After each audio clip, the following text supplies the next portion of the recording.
আমার নবী চিন্তার মধ্যে পড়ে গেলেন।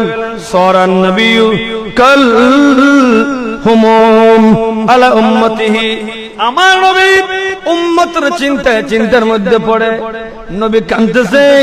আল্লাহর নবী নূরুন নবীর চোখ মোবারক দিয়ে গড়ি গড়ি পানি পড়তেছে। আল্লাহ, আমার উম্মত তো গুনাহগার হবে, আমার উম্মত তো দুর্বল হবে। আল্লাহ, আমার উম্মত তো হায়াত বেশি পাবে না, 30 বছর হায়াত পাবে, 50 বছর হায়াত পাবে, 60-70 বছর হায়াত পাবে। এই সামান্য সময় আমার উম্মত ইবাদত করে আল্লাহ কিভাবে ফুলসরাতের ফুল পার হবে? আমার নবী চিন্তা করে করে কাঁদতেছেন কাঁদতে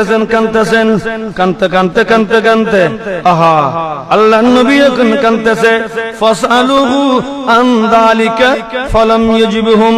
সাহাবায়ে کرام সিদ্দিক আকবর বলেন, মাওলা আলী বলেন, ফারুক আজম বলেন, ওসমান জুন্নুরান বলেন, এরা সবাই এসে আমার নবীর কাছে কেন কাঁদতেছেন জিজ্ঞেস করলো। কেউ তো আমার রাসূল কারো প্রশ্নের জবাব দিচ্ছেন না, নবী কাঁদতে আছে। কারো প্রশ্নের জবাব নাই, নবী কাঁদতে আছে। ফাখবারু ফাতেমা, সবাই মিলে, সমস্ত সাহাবায়ে کرام মিলে এই খবর মা ফাতেমার কাছে পৌঁছালেন। ও খাতুনে জান্নাত মা ফাতেমা, আমার নবী নূরুন নবী তো কাঁদতে হয়রান হয়ে যাচ্ছে, নবী কাঁদতেছে। ফাতেমা, একটু আপনি আসেন না, আপনি না আসলে নবীর চোখের পানি বন্ধ হবে না। আমার নবী কারো জন্য কাঁদে নাই। দুনিয়া আসার আগে বাবা ইন্তেকাল করলেন, দুনিয়া আসার পরে মা ইন্তেকাল করলেন। আমার নবী বাবার জন্য চাই নাই, মায়ের জন্য চাই নাই, নবী চাইছে উম্মতি উম্মতি। নবী মেরাজ গেলেন, যাওয়ার পরে আল্লাহ বলে, বন্ধু ফাসাল শাইয়ান, বন্ধুরে যা চাইবেন তাই দেব, সালি তোথা, যা চাইবেন তাই দেব। নবী বলে, ইয়া আল্লাহ ওগো রব্বুল আলামিন, আনতা করিম ওয়া আনা রহিম, আনতা করিম ওয়া আনা রহিম। ইয়া আল্লাহ, আপনি রব্বে করিম, আমি নবী রহিম। ইয়া আল্লাহ, আমি আজকে বাবার জন্য চাইবো না, আমার মায়ের জন্য চাইবো না, আমি চাইবো আমার গুনাহগার উম্মতের জন্য। সব সময় নবী উম্মতুল্লাহ চাইবে। আমার ভাইরা, বহুত লম্বা কথা, অনেক লম্বা।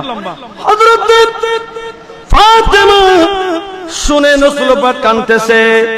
এটা শোনার পরে বেদালিক ফাজাত ইলান নবী সাল্লাল্লাহু আলাইহি ওয়াসাল্লাম, মা ফাতেমা দৌড়ে দিনের বেলায় আসেন নাই, রাত্রে বেলায় আসলেন। মাগরিবের পরে মা ফাতেমা বোরখা ঢেলে পর্দা করে নবীর সামনে আসলেন। ফাকালাত ইয়া রাসূলুল্লাহ, মা ফাতেমা বলছে, ওগো আল্লাহর নবী, মা ইউবকিকা, কে আপনাকে কে কাঁদাচ্ছে, আপনাকে কে কাঁদাচ্ছে, আপনি কেন কাঁদতেছেন, আপনাকে কোন জিনিসটা কাঁদাচ্ছে? ফাখবারা, আমার নবী এতক্ষণ পর্যন্ত কোন সাহাবাকে কাঁদানির কারণ বলে নাই, কিন্তু মা ফাতেমাকে বললেন, ওগো ফাতেমা, আমি নবী কাঁদতেছি। আল্লাহ পাক আমি নবীর কাছে আজকের দিনে একটা কোরআনের আয়াত দিয়েছে, ওয়া ইন মিনকুম ইল্লা ওয়ারিদুহা, আমার উম্মতকে নাকি কিয়ামতের ময়দানের পরে, কিয়ামতের ময়দান 50,000 বছরের পরে আমার উম্মতকে এই ফুলসরাতের পুল পার হওয়া লাগবে। ও ফাতেমা, আমি কাঁদতেছি, আমার উম্মত কেমনে ফুলসরাতের পুল পার হবে?